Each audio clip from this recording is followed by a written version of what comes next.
just like most children, became a Muslim from childhood. Mother was Sunni, father was Shia. And the distinction there is a political distinction. That really has nothing to do with coming up in Islam other than just some differences in how you practice Islam. The most dangerous religion, that is really any religion. Any religion that can rise to power and especially control a government becomes a dangerous religion. So as we see Christian nationalism rising here and in other parts of the world, as we see Islam rising in the third world and even the first Islamic world in the UAE and places like that, the idea of the way like the Saudi government and the UAE and some of these kind of polish their image with these high rises and these golden cities and things like that, showing them to be an oasis of tourism and whatnot. There is an element to truth to that, but that is really a polishing of the underbelly of the society that is there that is very repressive, especially towards women. So any religion will become dangerous when it's given that kind of power. Islam literally translates to submission. That is what Islam means. And that is how it is taught to most people in the faith. It is submitting yourself to God, to Muhammad's teachings and the teachings of Islam. The peace-loving Muslim is kind of propaganda in Islam. We're taught that jihad is first jihad of the mind. And as you can see, I'm a bit of a Trekkie, or like Klingons with their honor system, and being taught that violence is the last resort. In jihad, it's the same way, where you're taught that you have to fight a mental jihad between all the things that are un-Islamic in the world, all the things that we'll be tempted with, keeping in the faith and staying true to our Islamic purpose. That is true jihad. But if that is threatened, that is when you take it to a physical jihad, now we're getting into the realm of terrorism and whatnot. And it's only terrorism because those countries cannot wage war with a country like the United States on equal terms. So they have to go to terrorist tactics. So peace-loving Islam is only peaceful as a propaganda machine.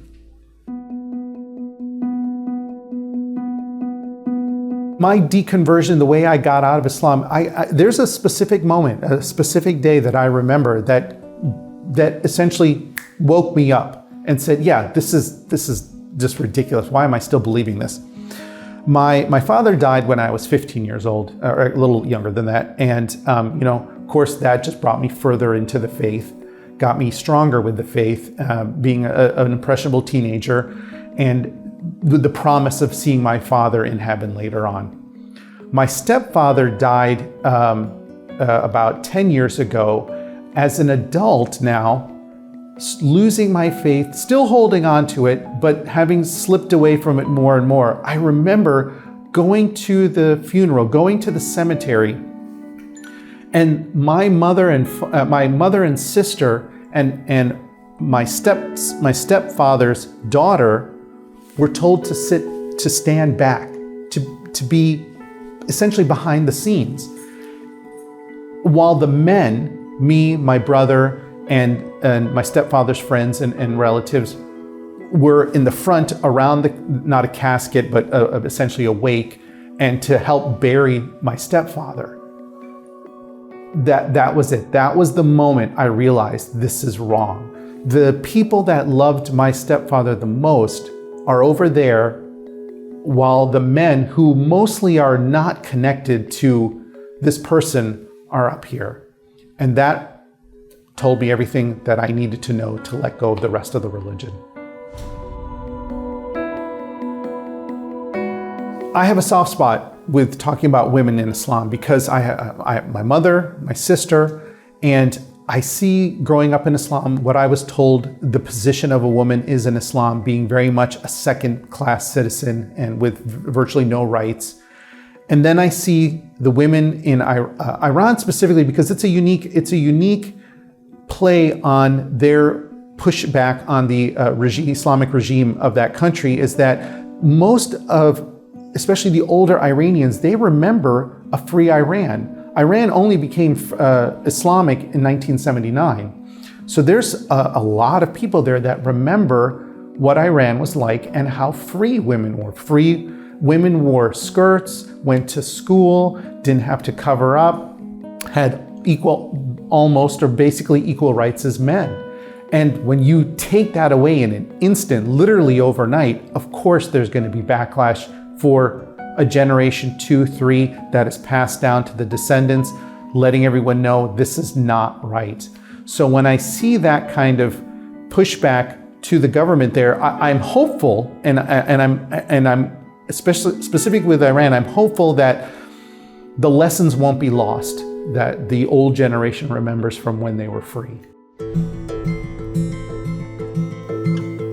I'm very afraid of what is happening. The reason why I'm militant in my atheism is I am afraid of what I am seeing in this country. Living in this country now almost since birth. I've been here since I was a year old. I'm a citizen of this country. And when I was growing up in the 70s and the 80s, I was a little bit ignorant and naive just being a child, but I saw, I bought into the American excellence. I bought into a country of true freedom where you can really be who you want to be as long as you just put in the work. And for the most part, that came true for me. I'm a business owner. I built my own business from scratch, and I am living that dream. But when I see what is happening here now with the hyper push towards an extreme Christian religion or a government that is pseudo-theocracy, I see Saudi Arabia, I see Boko Haram, I see the Taliban. So I see the end game, and it is very scary because I grew up in a country that said, we accept all, we take all, and you can be your best here. And that is starting to slip away. What I would say to a doubting Muslim is read your Quran. Just like Christianity, most Muslims do not read their Quran. They go to mosque, they sit down, they're preached to, and they cherry pick the best parts of Islam. And they're told these grandiose stories of a prophet that was a perfect human being, generous, kind, thoughtful. But when you read the Quran, it paints a very different picture of the foundings of Islam. And it quickly can open your eyes and deconvert a doubting Muslim.